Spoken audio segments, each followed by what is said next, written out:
ఈ వారం అందరూ ఇంటికి వెళ్ళొచ్చిన తర్వాత మ్యాక్సిమం అందరి దగ్గర డబ్బులు తీసుకోవాలి. బీడీ కొనాలన్నా డబ్బులు కావాలి, అర్థమైందా? ఈ ఏటీఎం కార్డులు వచ్చినాక బ్యాంకులో ₹1 కూడా ఉంచడం లేదు.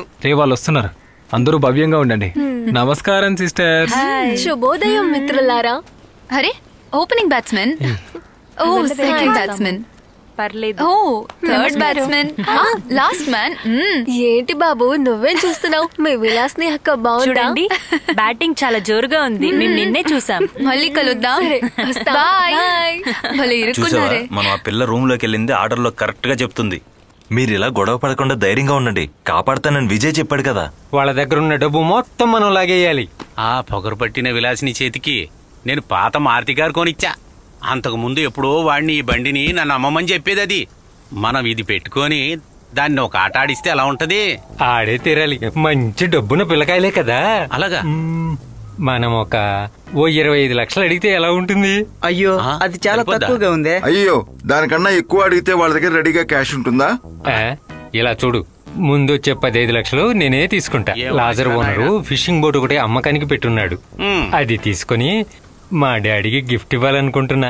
ఏం దాంతోనే ఆపేశావు? వీళ్ళ అమ్మకి హుస్సేన్ సాగరు, చెల్లెలకు చార్మినార్ తీసిస్తే చెప్పిందే రైట్. అయ్యయ్యో రే, మీరు ఈ తిక్కలోడి మాటలు విన్నారంటే మీకు టీ డబ్బులు కూడా రాకుండా అందరూ ఇరుక్కుంటారు. ఈ ప్రోగ్రామ్ కు మటుకు నేను రాను. డాడీకి బర్త్డే గిఫ్ట్ అంట. అరే మురళి, నువ్వెక్కడికి వెళ్తున్నావురా? పాటలు పాడుకుంటూ విజయ్ మంచి మూడ్ లో ఉన్నట్టున్నాడు. నమస్కారం విజయ్. ఓ మీరే? మీకోసం అంతా వెతుకుతున్నాం. ఈ టైంలో స్నానం చేస్తారనుకోలేదు. నేను అనుకోకుండా స్నానం చేస్తున్నా. అలాగా, వెళ్ళి రేపటికి కావాల్సిన డబ్బులు అరేంజ్ చేయండి. ఫాదర్ రేపు మ్యాచ్ చూడడానికి రండి. మన మురళినే. రా టీమ్ వికెట్ కీపర్. బాగా ఆడాలి చెప్తున్నాను, అర్థమైందా? సరే ఫాదర్. ఇక్కడ స్పోర్ట్స్ కోటాలో వచ్చిన వాళ్ళు కొంతమంది ఉన్నారు, కానీ ప్రయోజనం ఉండాలిగా. రే మురళి, కప్పు ముఖ్యంరా. ఖచ్చితంగా ఫాదర్. చేస్తాడంట. అనిల్ ఫాదర్ ఇట్రారా. నిన్న నేను హైదరాబాద్కి వెళ్ళానురా. మినిస్టర్ని సిటీపీని కలిశాను. మన బిల్డింగ్ విషయంలో చాలా ఇంప్రూవ్మెంట్ ఉంది. అంతా అయిపోతుంది ఫాదర్. మంచి టైం ఫాదర్ వచ్చేదాని గురించి తర్వాత ఎవరు అడగనే లేదు. అంతా మనం అనుకున్నట్టే జరిగింది ఫాదర్. రే, నీకో ముఖ్యమైన విషయం చెప్పాలరా. నిన్న మళ్ళీ అర్జున్ చూడటానికి వాళ్ళ నాన్న వచ్చారు, కానీ వాడు వాళ్ళ నాన్నని చూడనే లేదు. నువ్వు ఒక్కసారి వాడితో మాట్లాడి చూడరా.